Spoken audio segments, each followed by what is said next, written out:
So is the Sony a7 III the best mirrorless camera for hybrid shooters?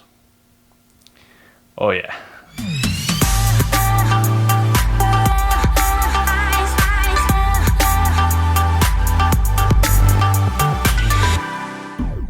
What's up guys, it's your boy Andrew Boon here, and today we're going to talk about one of the biggest cameras out right now, and that's the Sony a7 III.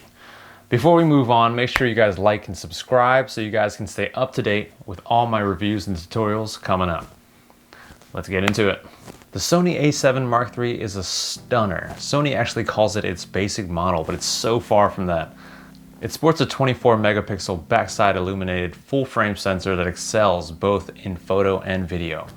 Sony took the autofocus from the a9, the video features from the a7R III, and then boosted its low light capabilities so that it's only bested by the a7S Mark II. I've had it for about a week now. I've been on a few shoots with it and I've been able to put it through its paces, so here's my quick and dirty review and my thoughts on the camera. Let's talk about usability. We now have 2 card slots. Only one is UHS 2 compatible for high-speed shooting, but having 2 card slots now gives shooters more confidence when shooting in case of card failures. So the next best thing is the brand new Z battery. Any Sony users out there will know that the previous generation of cameras have terrible battery life. One of the older batteries would last 45 minutes to an hour max shooting continuous 4K with autofocus. The new battery lasts almost 3 times as long. And yes, they are a little pricey, but at the moment there is no third-party replacement just yet. We now have a multi-button selector on the back that's great for navigating the menu or selecting focus points. On top of that, we also see that the record button has been moved, which is a welcome change for videographers out there. Sony still opted out the inclusion of a rotating flip screen, so all you vloggers out there, you're gonna have to get an external monitor. This is the one thing I know you guys can easily include, so come on Sony, let's go. Hopefully it's included on the a7S Mark III, but one can only hope.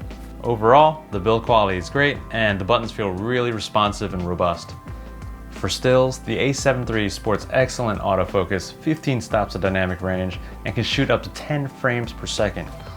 With 693 phase detect points and 425 contrast detect points covering 93% of the frame, it's very hard to miss a shot.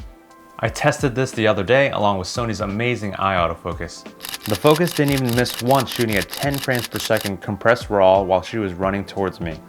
I tested the eye autofocus as she moved around, and believe me, once it locked on, it never let go. It was mind-blowing. Sony has also bumped up the low light ISO performance of this camera. It now has an expandable ISO of 20/4800 for stills and beats both the a9 and the a7R III in a low light battle. You video shooters will also benefit from this, along with a few other welcome upgrades. I was able to get usable 4K footage all the way up to 12,800 ISO. Not only that, but the a7 III samples a 6K image down to a 4K image, just like the a6500. This makes the 4K footage super sharp and super crispy. So the camera can shoot 4K up to 30 frames per second with a 1.2 crop, and it can shoot 1080p up to 120 frames per second with no crop and continuous autofocus. The 120 frames per second on this camera looks really good. It looks really nice. I recommend using a cine profile instead of a log profile when shooting 120. At 100 megabits per second, there just isn't enough information for clean 120 frames log footage.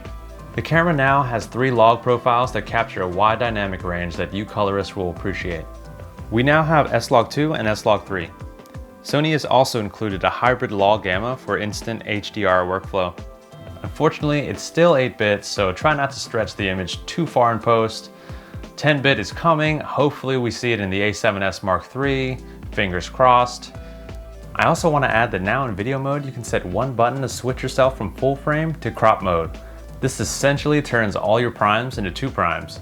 We still have internal body stabilization or IBIS, and in my experience, it works well enough for handheld footage. Sony claims 5 stops of compensation, but I find it to be a bit less, maybe 4 max. It still has quite a bit of trouble when walking around just because there isn't enough room for the sensor to move inside the small Sony bodies. And there you have it guys, my quick and dirty review of my favorite camera to date. No matter what kind of shooter you are, you're going to appreciate the a7 III and its huge feature set. The stills in the video out of this camera look so good, and it's definitely worth at least $3,000, but look, it's $2,000. If you guys have been thinking about getting this camera, don't waste any more time. You will not regret it. Go buy it right now. Use the link below. And until next time, guys, happy shooting.